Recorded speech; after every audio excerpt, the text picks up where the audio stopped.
गुरुजी एक प्रश्न है। हाँ जी।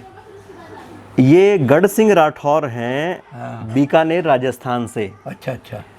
तो इन्होंने पूछा है कि रामायण कितने प्रकार की हैं और अध्यात्म रामायण के बारे में विशेष रूप से बताएं। अच्छा। तो सभी रामायणों के विषय में और अध्यात्म रामायण के विषय में थोड़ा बहुत कुछ ना कुछ आप प्रकाश डालें। आपका प्रश्न बड़ा अच्छा है।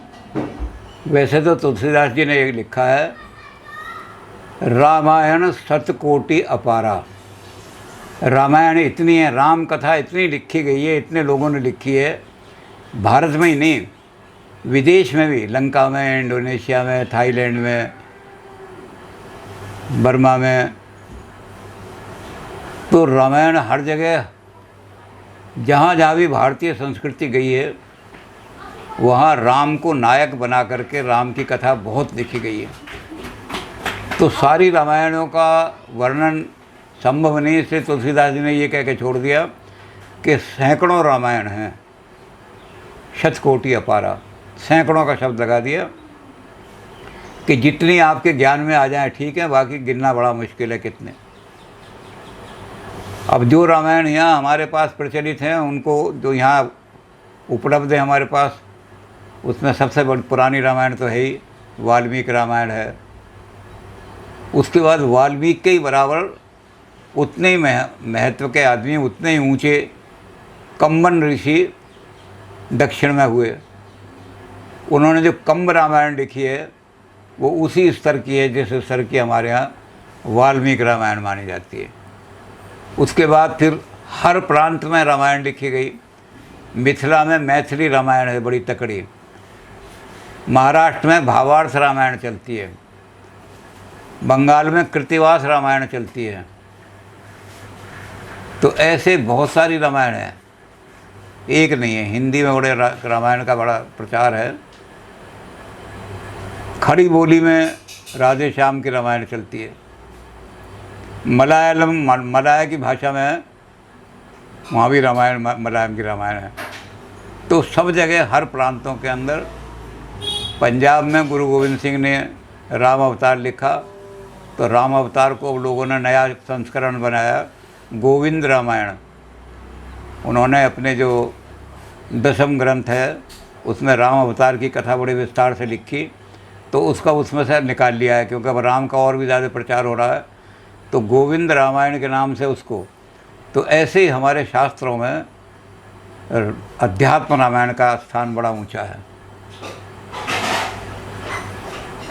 अद्भुत रामायण है जिसमें सीता जी ने काली का रूप धर करके, और जब रावण नहीं मर रहा था तो उसका राम के साथ जाकर संहार किया सीता जी ने।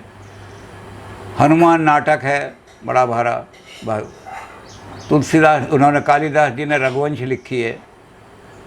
इन्होंने उत्तर रामचरित लिखा है भवभूति ने। तो इतनी रामायणें हैं, इतनी रामायणें हैं कि तुलसीदास जी ने कहा कि सैकड़ों हैं। सब रामायणों का, विदेशी रामायण का भी नाम आए तो बहुत बड़ा हो जाए। तो इसमें अध्यात्म रामायण का बड़ा महत्व है। हमारे एक शिष्य हैं, उनका नाम है डॉक्टर रजनीश कौशिक। उन्होंने इस पर काम किया है एमफिल स्तर का। एमए के बाद एमफिल जो किया है, तो हमने एमफिल कराया है कि वाल्मीकि रामायण का सुंदरकांड और अध्यात्म रामायण का सुंदरकांड, इनकी तुलनात्मक अध्ययन।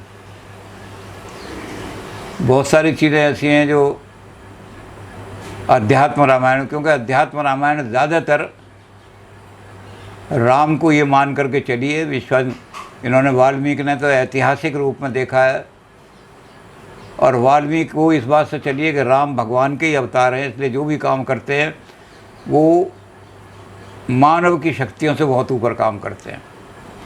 और बहुत राम को ऊंचा उठा करके विष्णु का अवतार बना करके सारा काम किया है। तो सुंदरकांड में उन्होंने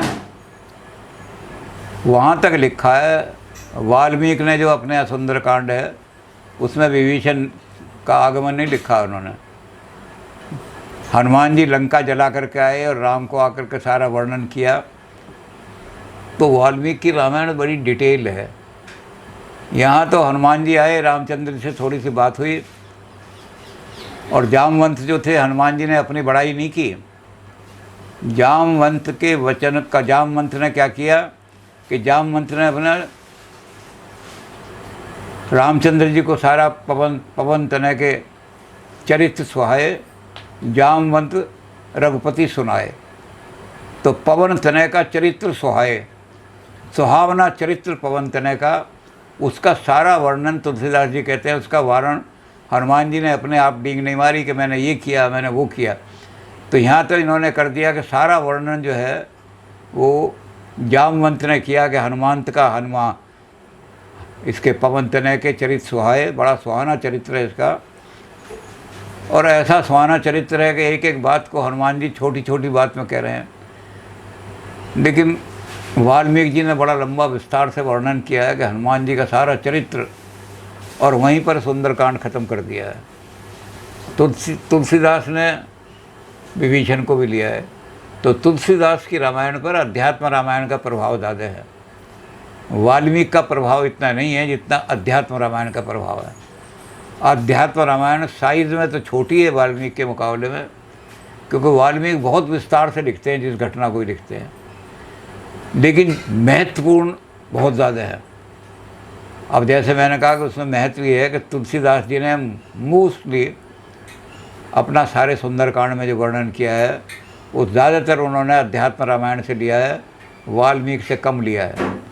तो अध्यात्म रामायण की बहुत प्रतिष्ठा है, बहुत चर्चा है, संस्कृत में है रामायण। तो सारी रामायणों के नाम अगर लेने लगेंगे, कहीं से ढूंढेंगे, पता लगाएंगे, क्योंकि कामिल बुल्की ने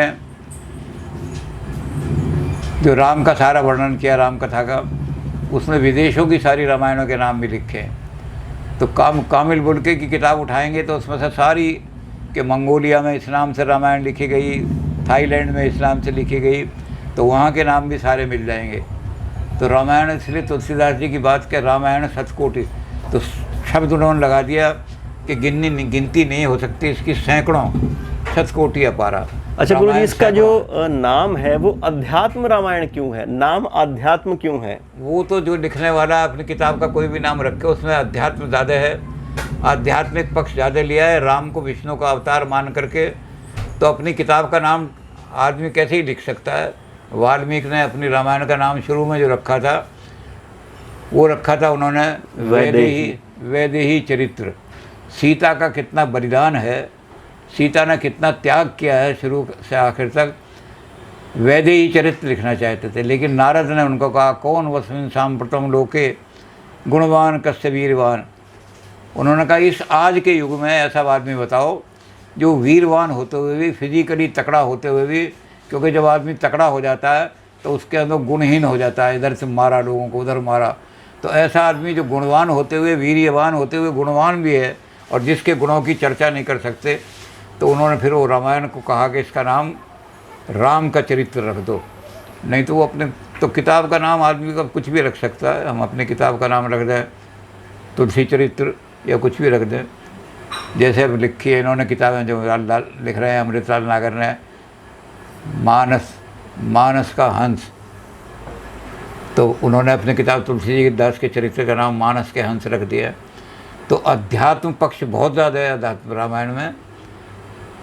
वाल्मीकि में ऐतिहासिक पक्ष ज़्यादा है, उसमें अध्यात्म पक्ष ज़्यादा है। तो लेखक है, उन्होंने अपनी किताब का नाम अध्यात्म रामायण रख दिया। अच्छा, जो गुरुजी ये रामचरितमानस में और जो ये रामायण है हमारी वाल्मीकि जी की, तो इन दोनों में क्या अंतर है? मतलब जो वाल्मीकि जी की रामायण है वो ऐतिहासिक क्रमवार से ज़्यादा लिखी गई है, और जो ये है इसमें कहीं ना कहीं एक भाव उन उद्देश्यों की स्थापना के लिए है। वाल्मीकि की रामायण में ऐतिहासिक पक्ष, राम को एक मर्यादा पुरुष बना करके, आदर्श पुरुष बना करके और दिखाने की बहुत ज़्यादा कोशिश की है। तो तुलसीदास के यहाँ राम को भगवान का अवतार मान करके, तुलसीदास की सारी रामायण चलती इस बात से है कि भगवान का अवतार लिया, भगवान ने अवतार लेकर के।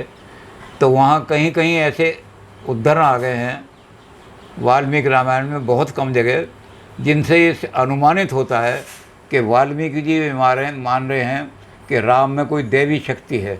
विष्णु का अवतार ना कहा, लेकिन ये कहा कि कोई डिवाइन पावर है इसके अंदर, और उसके द्वारा अनुमान लगा दिया लोगों ने कि वाल्मीकि जी भी राम को किसी न किसी रूप में अवतार मान रहे हैं, लेकिन स्पष्ट रूप से उन्होंने नहीं कहा कि ओके, तो ये एक बड़ा फर्क है। हाँ, बहुत बड़ा फ़र्क है। फिर जितने विस्तार से वाल्मीकि जी ने लिखी है, हालांकि तुलसी रामायण भी बहुत बड़ी है, 7 कांड हैं, लेकिन फिर भी वो उतनी विस्तृत नहीं है जितना वाल्मीकि है। तुलसीदास जी ने विस्तार करते करते भी बहुत सारी चीज़ें ऐसी हैं जिनको वाल्मीकि ने बहुत विस्तार से किया है। तुलसी ने उनको संक्षिप्त में कर दिया सारा का सारा। तो तुलसी रामायण और वाल्मीकि रामायण में ये अंतर है कि अध्यात्म पक्ष जो है वो तुलसी ने अध्यात्म रामायण से ज़्यादा लिया है जी। हिस्टोरिक पक्ष जो है वो इतना कई बार छोड़ दिया है, उसको कई जगह छोड़ भी दिया है जी। तो ऐतिहासिक पक्ष को बहुत कम कर दिया है, आध्यात्मिक पक्ष को ज़्यादा लिया है। तो यानी कि जो राम जो चरित्र है वो भी धीरे धीरे करके इवॉल्व हुआ है। राम का चरित्र अलग अलग सब भाषाओं ने राम को आदर्श मान करके जिस जिस दृष्टि से देखा है उस दृष्टि से अपने आप चीज़ लिखी है उन्होंने। फिर उसमें परंपराएं जुड़ गई हैं, जैसे मान लो इंडोनेशिया की रामायण है तो इंडोनेशिया की पुरानी परंपराएं भी रामायण में जोड़ दी हैं। तो कई घटनाएं ऐसी आ गई हैं जो भारत की परस्त नहीं मेल खाती, वहाँ से पाक आती हैं। ऐसे ही थाईलैंड में है कि थाईलैंड में उन्होंने अब जो जैन रामायण है पयोम चरित्र जो लिखा है उन्होंने, तो उसमें पयोम चरित्र में अंत में जाके कह दिया है कि राम जो थे अहिंसावादी हो गए थे, उन्होंने जैन हमारे जो ऋषभ देव जी थे उनसे आकर के दीक्षा ली और वो जैनी धर्म स्वीकार कर लिया। अच्छा, यहाँ तक भी है? हाँ, तो जैन रामायण में ये है कि राम ने जैन धर्म स्वीकार कर लिया, उन्होंने कहा मैं रावण को नहीं मारूंगा।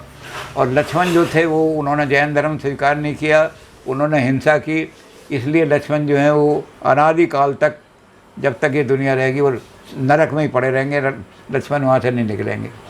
तो अपनी परंपराएं भी लोगों ने अंत में जा कर के कहीं कहीं रामायण में जोड़ दी हैं, तो जैनियों ने इस तरह पर परम जोड़ दी। जी। तो गढ़ सिंह राठौर जी, उम्मीद है कि आपको अपना जो प्रश्न है उसका एक विस्तृत जवाब मिल गया होगा। और इतना तो स्पष्ट है कि ये ग्रंथ इतना पुराना है तो लोगों ने इसको अपने अपने ढंग से अभिव्यक्ति दी है और इस ग्रंथ के माध्यम से अपनी शक्ति पाई है, और इसीलिए हर युग में नए तरह से रामायण प्रासंगिक हो जाती है, हर देश में, हर युग में।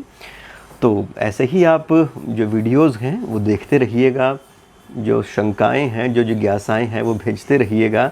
अभी रामचरितमानस के ऊपर लगातार गुरुजी बता रहे हैं, उसको हम रिकॉर्ड कर रहे हैं, आप तक भेज रहे हैं। और उसके पश्चात एक बार फिर से जो हमारे दर्शन शास्त्र की जो सीरीज़ हैं उसको हम आगे बढ़ाएंगे। भारतीय दर्शन के बाद अब पाश्चात्य दर्शन की बारी रहेगी। प्रणाम गुरुजी।